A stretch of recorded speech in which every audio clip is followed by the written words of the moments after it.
So you are intelligent, hardworking, doing everything right. You're going to work, paying your taxes, putting a bit away every month, but you probably still feel like you're running on a treadmill that somebody else controls the speed of. So I'm going to explain exactly why that is. Because here's the thing, it's not your fault, not entirely, and it's not because you're not smart enough or you're not hardworking enough. It's because the system, and I mean quite literally the system, was not designed for you to win. It was designed for you to contribute, and there's a difference. So today I want to answer the question that perhaps nobody in my industry seems to actually want to answer honestly. If you're doing everything right, why aren't you getting ahead? And what does HMRC have to do with that?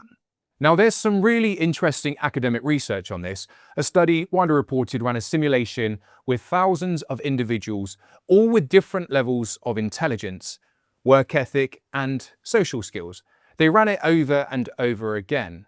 And every single time, wealth concentrated at the top. The top 20% of people held 80% of the wealth. Now, does that sound familiar? But the bit that grabbed the headlines, the personality trait that most reliably predicted wealth, it wasn't intelligence, it wasn't hard work, it was luck. Being in the right place at the right time, with the right skills to then capitalize on it. Now, a Swedish study went even further and found that above around 50,000 a year in earnings, the correlation then between intelligence and income basically flatlines. You stop getting richer just by being smarter. Past a certain point, the returns stop coming.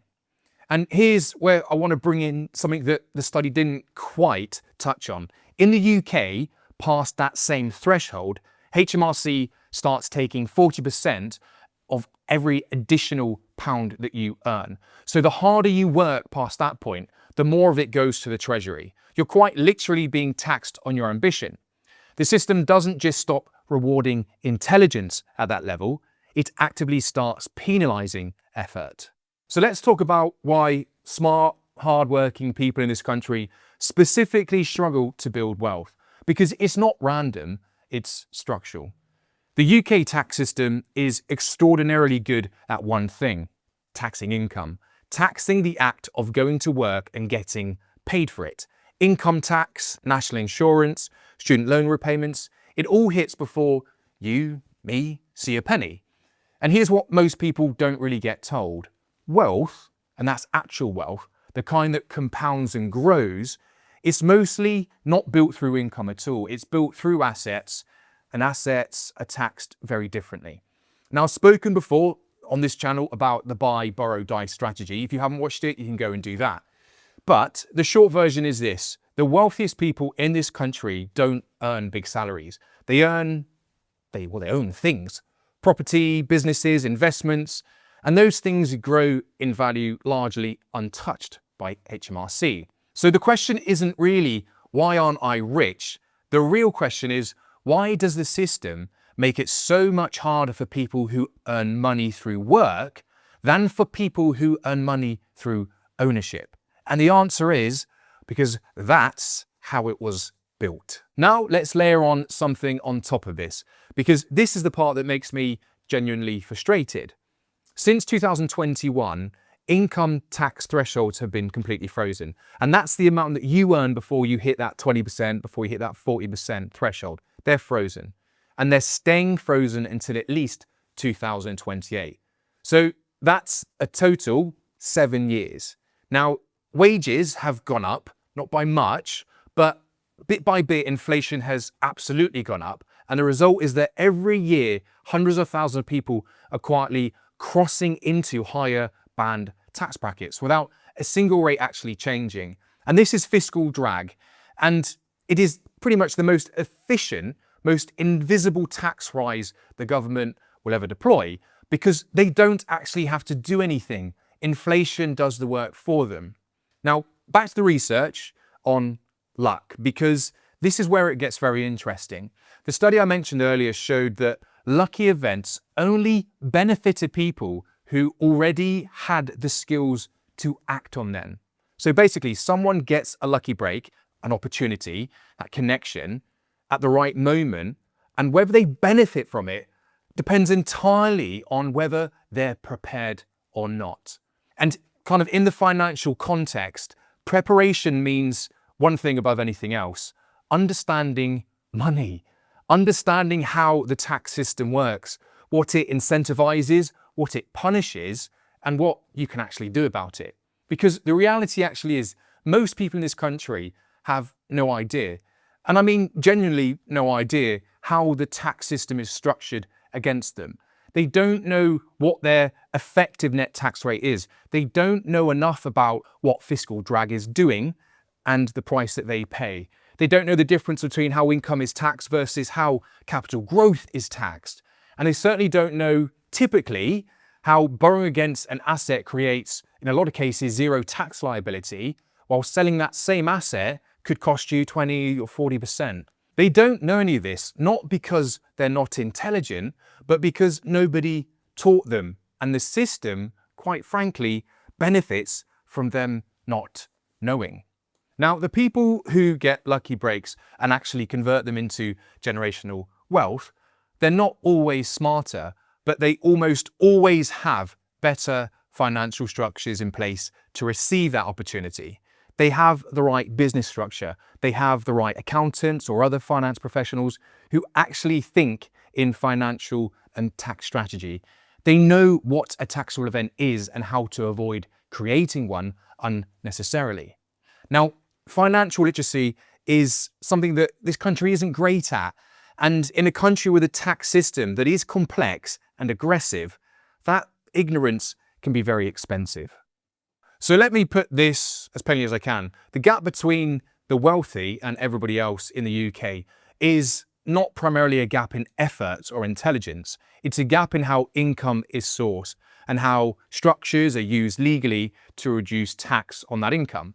A business owner paying themselves $12,570 in salary and extracting the rest as dividends at 8.75% isn't cleverer than the employee paying 40% income tax. They're just using the rules differently.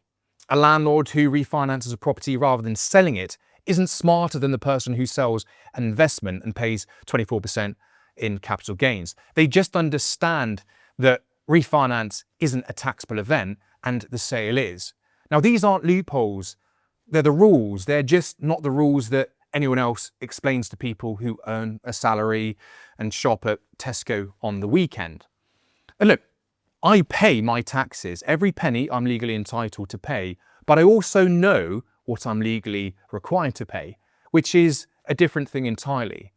And that knowledge for the average person in this country is worth more than almost any pay rise you'll probably get. So what do you actually do with this then? Well, the first thing is understand your effective tax rate, not just your marginal rate, your effective rate. Work out what percentage of everything that you earned last year actually went to HMRC across income, tax, national insurance, VAT, fuel duty, council tax, all of it. Because most people who do this kind of exercise will be genuinely shocked. And you should be, because you cannot make smart decisions about money without understanding the real cost of earning and spending it in the UK. Second, start thinking about how your income is sourced. If you're self-employed or you run a business and you're not actively thinking about extraction strategy, salary versus dividends versus pension contributions versus retained profits, you're almost certainly overpaying. Not aggressively, not through some grey area scheme, just through not knowing the rules well enough to use them. Now, the third thing is understand the difference between income and assets. Income pays you once, and then HMRC takes their cut immediately. Assets typically compound, and in many cases, the growth in an asset can sit untouched for many years, sometimes even a lifetime, before a tax event is even created. The difference in timing is worth enormous amounts of money over a career. The fourth thing here, and I say this knowing it sounds kind of self-serving to us as a UK chartered accountancy firm, but it's genuinely true. The gap between a decent accountant and a specialist one, particularly for business owners, is often measured in tens of thousands of pounds a year. The wealthy do not use generalists, they use specialists. And That's not really a coincidence. So here's the bottom line. You're probably not getting ahead as fast as you should be. And it's not because you're not working hard enough. It's not because you're not intelligent enough, but because the system is specifically structured to tax the behaviors that feel normal and reward behaviors that require knowledge that you were probably never given. Now, luck matters. Timing matters. But the research is clear. When a lucky break comes, the people who benefit are the ones who already had the skills and the structures in place to grab it.